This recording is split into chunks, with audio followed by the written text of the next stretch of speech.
lovelies. It's been a while, I know, but I'm back now, and as always, I have only the best of the best advice just for you. Today, we're gonna talk about how you can craft your perfect pitch. So I'm gonna help you with some very easy tips. Go get these customers, get these millions, whatever you like.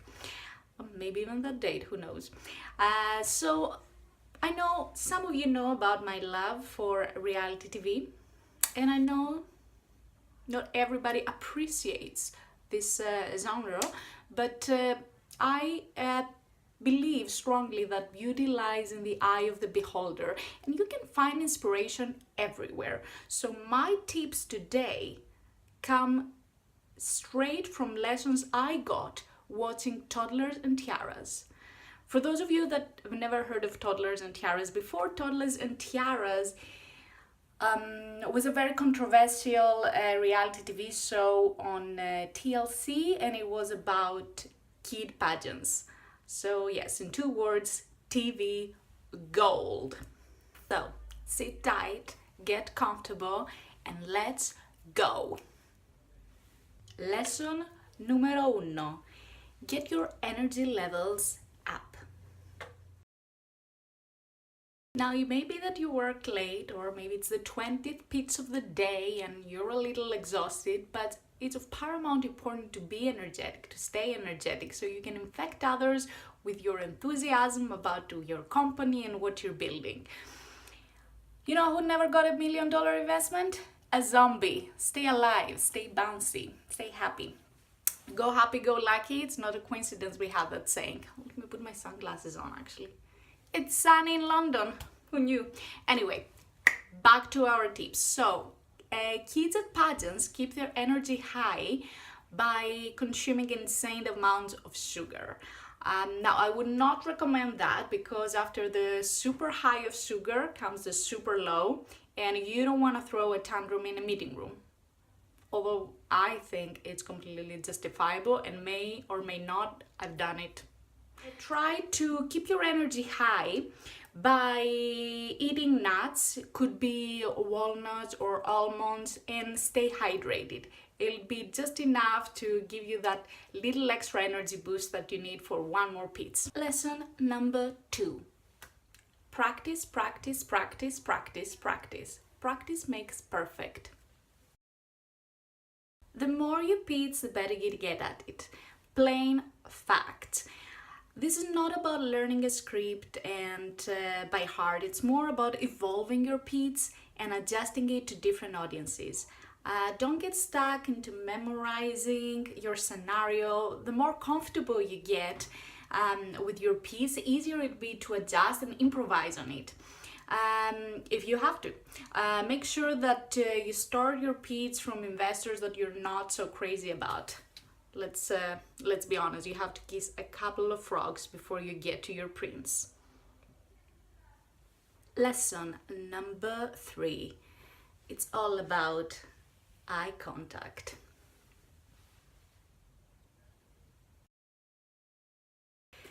People often say that eyes are the window to the soul, so make sure you keep eye contact during your pitch.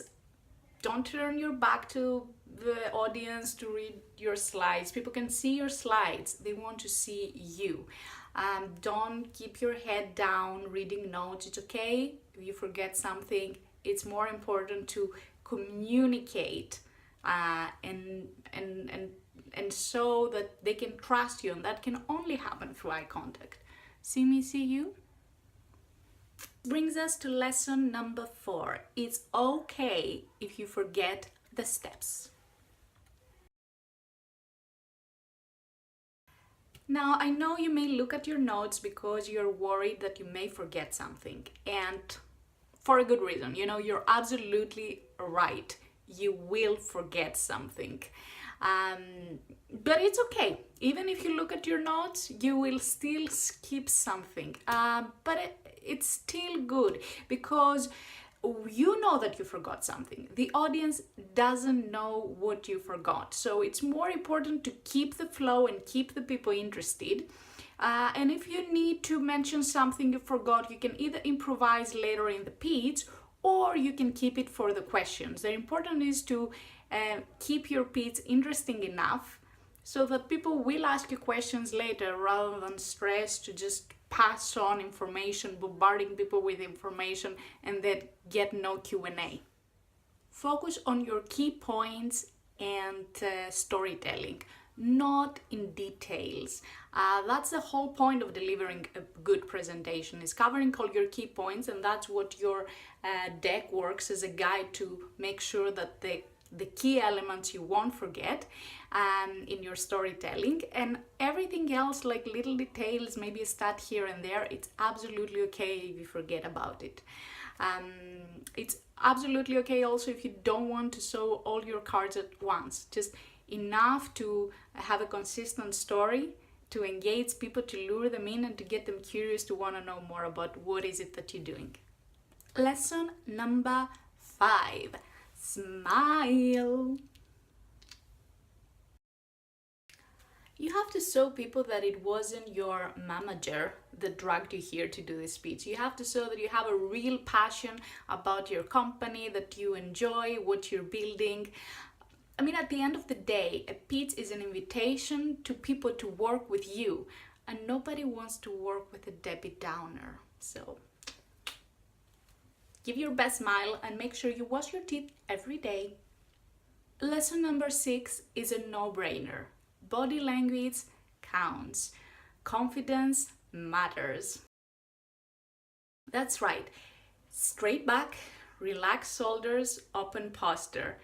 Make sure that you look as welcoming as you sound. Think about your pitch in mute. If you record yourself pitching and you watch your pitch on mute, does it look as exciting as it sounds?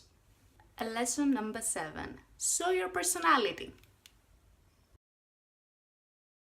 After attending the 15th demo day, you start to realize that all pitches start to sound a little bit the same, like over-rehearsed TED Talks. So in order to stand out, you need to show a little bit of your personality. I know it's hard to veer away from the standard format of a pitch because there is certain information that you need to communicate, but there's still always some room to show a little bit of yourself. Could be a laugh, could be a personal story, could be a happy accident during your pitch, it doesn't matter. The point is to let your personality shine through your pitch. We always say that investors, especially in early stage, invest in founders, not tech. So that's why exactly it is important for you to show your personality and what you are about as a person, not just some numbers on some slides. Remember that being authentic and vulnerable is exactly how you can connect with people. Counterintuitively, being vulnerable is exactly what makes you stronger. People will believe in you, not your slides. Lesson number 8. Competition is good and should be acknowledged and should be appreciated during your presentation. A mistake often founders do is like skip altogether talking about their competition, or they kind of sum up their competitive advantage as we do exactly the same but better.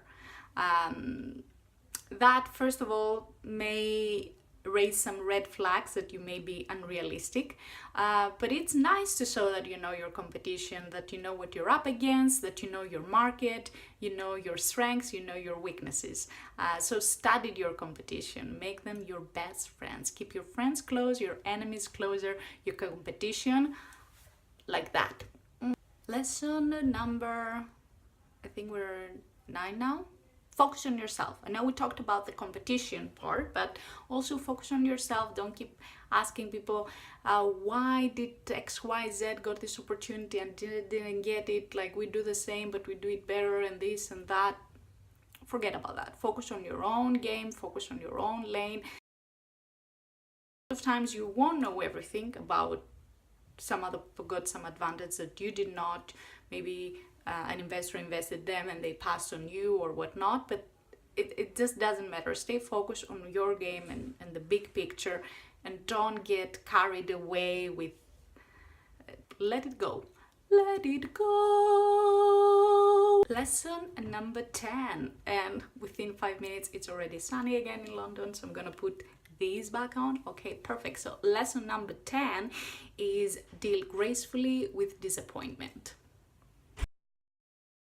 Hey, I know it's hard to keep going no matter how many motivational quotes you put up on your Instagram. No is nobody's favorite word. Trust and believe. But say yes to yourself and give yourself a high five. I know it's all about the hassle, but you deserve a break once in a while. Surround yourself with people that believe in you. Let your mother pamper you. Eat your favorite food. Get a massage. Buy some expensive chocolate. Do what it tells to get yourself up and running towards the next failure or win, but don't beat yourself up. It will serve you nothing. Think about what went right, what went wrong, and just keep on going. All right? Sounds good? I hope you liked my advice. If you have yourself any advice to share, please leave it in the comments below, and go ace it. That's it for today, and hopefully the next video will come sooner than this one. I hope you like the video. Make sure to subscribe, share, comment, whatever it is kids do on YouTube these days. Do it, and stay tuned for more.